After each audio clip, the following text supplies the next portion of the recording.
Rolling.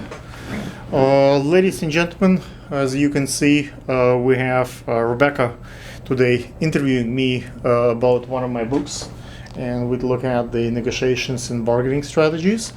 So Rebeka come up with a few questions. What's your first question? Well, what inspired you to write your book? I think that I want to make a better world. And I think when people negotiate and bargain and they can better themselves, so that if I can help with advice, that makes some people life better. Is that how you got into negotiations and bargaining? Well, we all negotiate at some point in our life.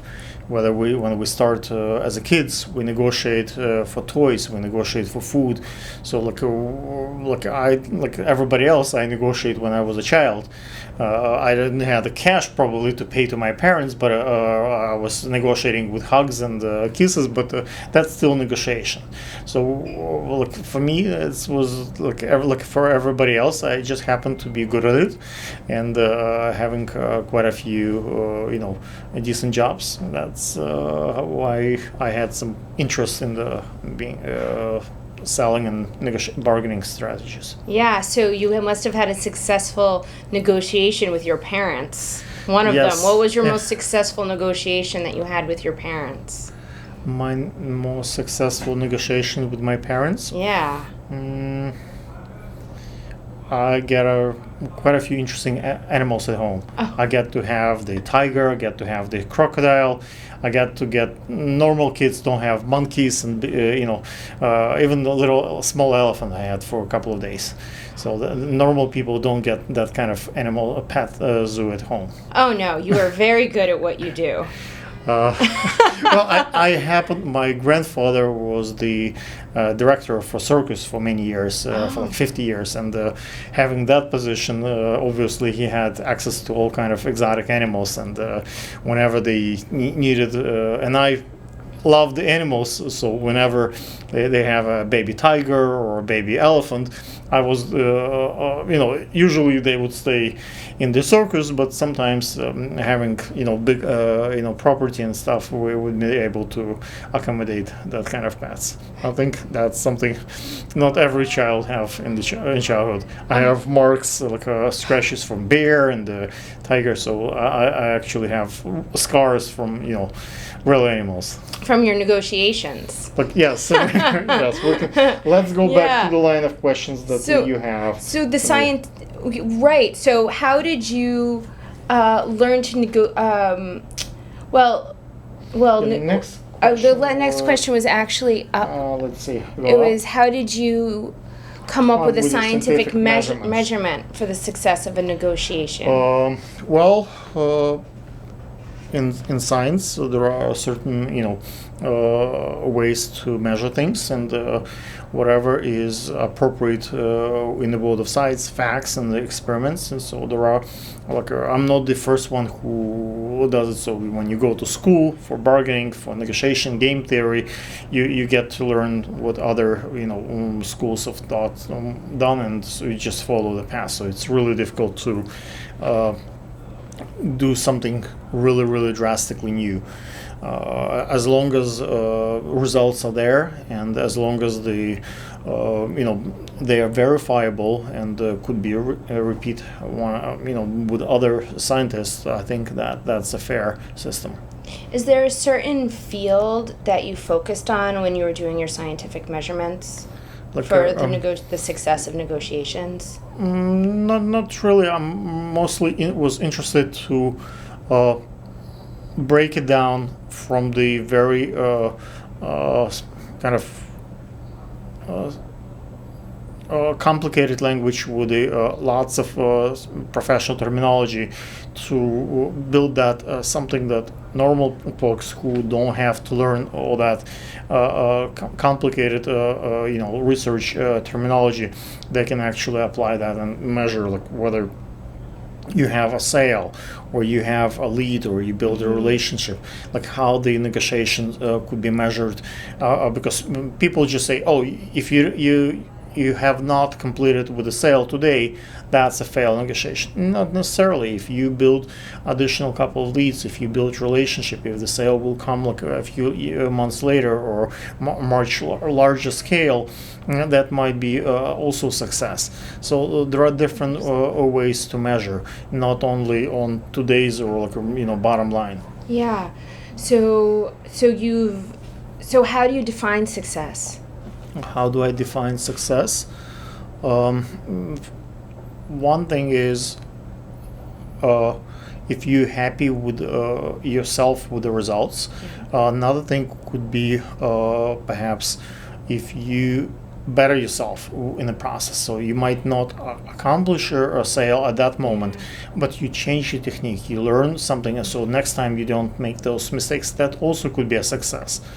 When you negotiate, there are different level of success. If you, instead of this deal, you might get an introduction to another client who might give you a bigger deal or a couple of other deals, that also could be a success. So it's not always like a black and white.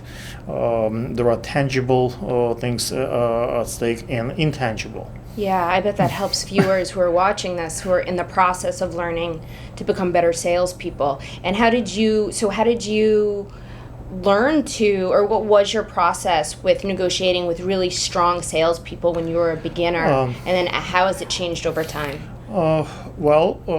Usually there are a lot of books on the subject. There are a lot of research done how to negotiate with really wealthy people, with really big celebrities, with really powerful politicians.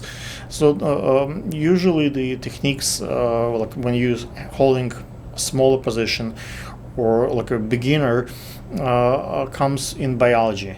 And that happens pretty much everywhere, whether you look at dogs or cats, or like if a huge dog versus a small puppy, you would see the small puppy would kind of kneel and show the belly and show her neck. If people do the same thing, people are mostly animals rather than humans. So this biological. So when you're someone smaller, when you smile, when you show that your weakness, like that you acknowledge that you are a small servicing person, and that's a major client or celebrity, that's basically you doing the same thing. So there are another technique that many salespeople do not acknowledge that they do such a thing, but that's what they actually do when they kiss the ass of the like a wealthy person or important person. So the noble way of dealing with this would hold your ground and be honorable, and be friendly, and show that you're human as well. Let's say, if in the analogy with dogs, you would see a major big dog and a smaller dog. If the smaller dog will just wave the tail and just be friendly, they still can negotiate the space and the room. So there are different ways to deal with it. Flattery sometimes helps, not necessarily that's the best technology, but usually people who are powerful, they want to be acknowledged as powerful. And the danger in those kind of negotiations is by dealing with the measurement that you can get pretty much the same whether you make a sale to an important person or regular person. It's the same commission, same trade. But the dangers, if you make a wrong sale and the someone famous will tarnish the company reputation, that's much more dangerous. So the consequences could be very on larger scale than versus the just regular folks. So you've developed this, and you have all this experience under your belt from working through these obstacles, correct? I don't think I have, developed. I don't have that many scientific papers, so that I don't think I want to, take a credit for something that been discovered and researched by others. Okay. So I would have to, specifically mention who developed which technique if we're talking about science. But I have, went to school for bargaining, for negotiations. I read pretty much, the classic books that are available on the subject. So, and you can tweak it your way, and you kind of, certain techniques you can kind of make it your own. But first you better went to school and just learn the proper way of how things done, and then you can some of them kind of make it your own. Begin to apply it, which is what you did Yes. with your book. You applied what you learned, Yes. and then you developed your own protocol. Yes, Right? I would say. Yeah. And in your first year out in sales, you made 6 figures, yeah? Yeah, look, By applying the protocols and making them your own. I think that or the techniques. People who are really in love with sales and care for the bargaining and care for negotiations are capable to make pretty decent money. This country is right now, whether its market is up or down, it's really a great opportunity to earn substantial income. So certain bargaining techniques can take you to the next level and get your numbers much higher. Yeah, you also mentioned that part of the reason you got into sales and bargaining had to do with bettering the world, that if you're a good negotiator and you can find common ground, that enhances humanity. And how does that apply in the political arena? Well, right now we have a gentleman in the White House who mostly believes in the distributive negotiations, when it's a zero-sum game, and if he is loud or he's aggressive, or like there are certain types of techniques that he apply that makes his partners grovel and accept his terms, but it leaves a lot of bad feeling behind. So there are different ways to deal with something like that. There are ways to you can acknowledge that the person is important. Someone like Trump might not necessarily care for the bottom line, for the money, but for the saving face and having a great reputation. So he might take that as a tangible that he wants and give you actual good trade. Someone like that might be in the pretty much believes that this is what I want. That's the pie that we're dealing, and I'm getting the lion's share of that. If you can show to a person like that the pie is much bigger, and you can have many pies, and you have the whole pizzeria and the much network of pizzerias, then the person kind of see things your way and might come aboard. So there are ways to kind of better the world by properly bargaining, and you just need to know the classic techniques, how it's done, and it's the more you practice those, the more you get better at it. Wonderful. It sounds like it's business and psychology and biology all rolled into one, with certain outcomes, with Yes. With intended outcomes, and then you negotiate. A lot of people think that it's negotiations and the honor and ability. Those are the human factors, and it's what defines us different from animals, which is not true. If you observe the animal behavior, you would see that there is a lot of those traits in the primates, and there are other species that show that same kind of behavior.